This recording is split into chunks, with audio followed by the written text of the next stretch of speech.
अब मैं बात करता हूं नेक्स्ट की। Such polarization of sigma bond caused by polarization of adjacent sigma bond is referred to as inductive effect। बात समझ में आपको? इसमें क्या बोला मैंने कि जो पोलराइजेशन अपने इस बॉन्ड का हुआ है वो उसके पास वाले कार्बन के अंदर पोलराइजेशन आने की वजह से हुआ है, इसे हम कहते हैं inductive effect. It is a distance dependent electronic factor. जैसा कि मैंने अभी बोला था कि जैसे जैसे हम उस सोर्स से दूर की तरफ चलते जाएंगे हमारे इलेक्ट्रॉन्स की शिफ्टिंग होना कम होता जाएगा, इंडक्टिव इफेक्ट की इंटेंसिटी कम होती जाएगी। बात क्लियर है यहां तक? Intensity of inductive effect is decrease. Yes, जैसे जैसे हम डिस्टेंस उस सोर्स से दूर जाते जाएंगे intensity of inductive effect decrease होता जाएगा। In inductive effect there is a partially displacement of electron. Inductive effect के अंदर इलेक्ट्रॉन्स का जो ट्रांसफर होता है वो पार्शियली होता है। पार्शियली कैसे होता है?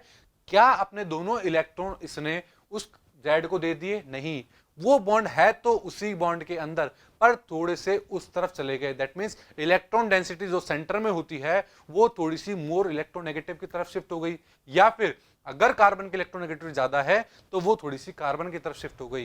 दैट मींस इंडक्टिव इफेक्ट के अंदर इलेक्ट्रॉन्स का पार्शियली डिस्प्लेसमेंट होता है। बात क्लियर है यहां तक?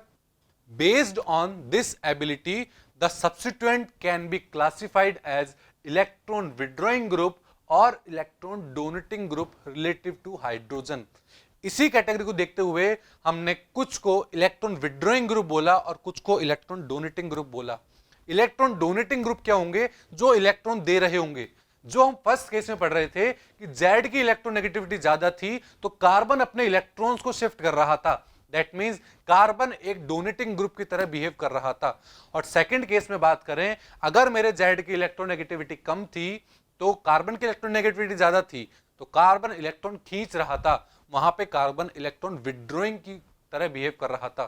तो बात समझ में आया? डोनेटिंग और विड्रॉइंग क्या होता है? इलेक्ट्रॉन को देना मतलब डोनेट करना, तो वो होगा मेरा इलेक्ट्रॉन डोनेटिंग ग्रुप, और इलेक्ट्रॉन को लेना मतलब विड्रॉ करना, वो होगा मेरा इलेक्ट्रॉन विड्रॉइंग ग्रुप।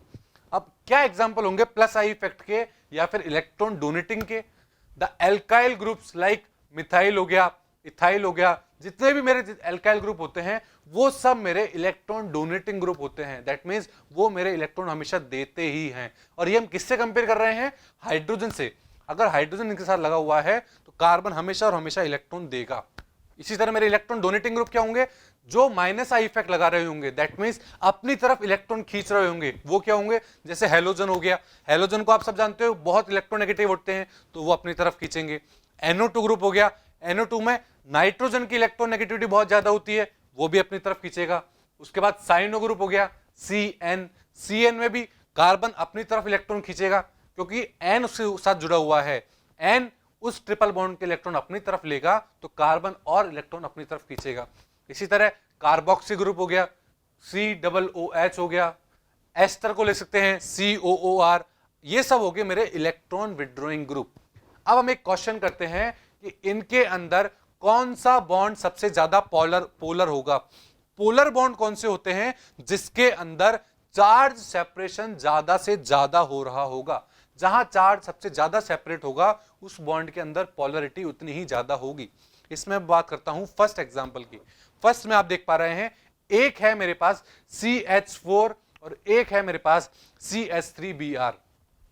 तो इसमें कंपेयर करना है कि CH3H का बॉन्ड ज्यादा पोलर होगा या CH3Br का बॉन्ड ज्यादा पोलर होगा।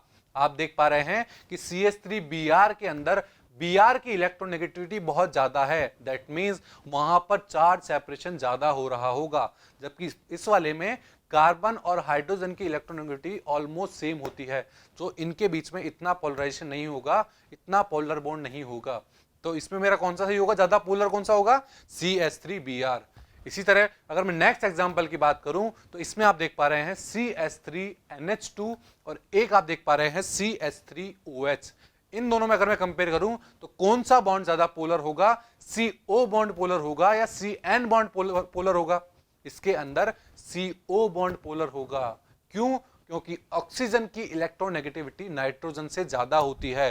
तो जितना चार्ज सेपरेशन कार्बन और नाइट्रोजन ने किया है उससे कहीं ज्यादा चार्ज सेपरेशन कार्बन और ऑक्सीजन करेंगे। तो यहां मेरा होगा CH3OH बॉन्ड ज्यादा पोलर होगा।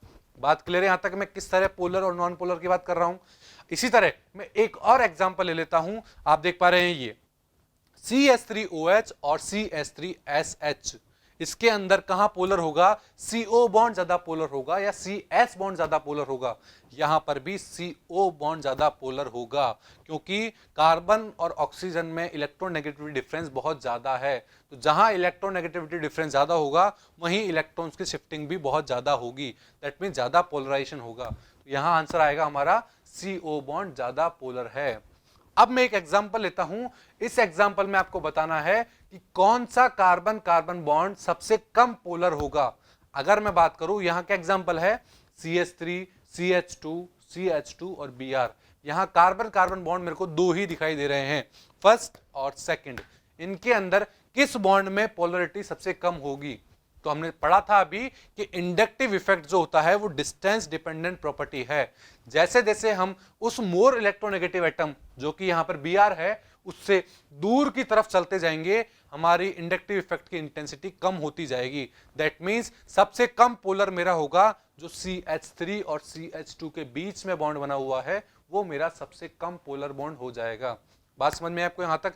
तो ये बात थी हमारी सारे इंडक्टिव इफेक्ट की, कि कैसे इंडक्टिव इफेक्ट में प्लस आई होता है, माइनस आई होता है, कैसे हम उनको देखते हैं, कौन सा इलेक्ट्रॉन डोनेटिंग ग्रुप होगा, कैसे विड्रॉइंग ग्रुप होगा, कौन सा बॉन्ड पोलर होगा, पोलराइजेशन आने की क्या कंडीशंस होती है, ये सब हमने इस वीडियो में कवर किया।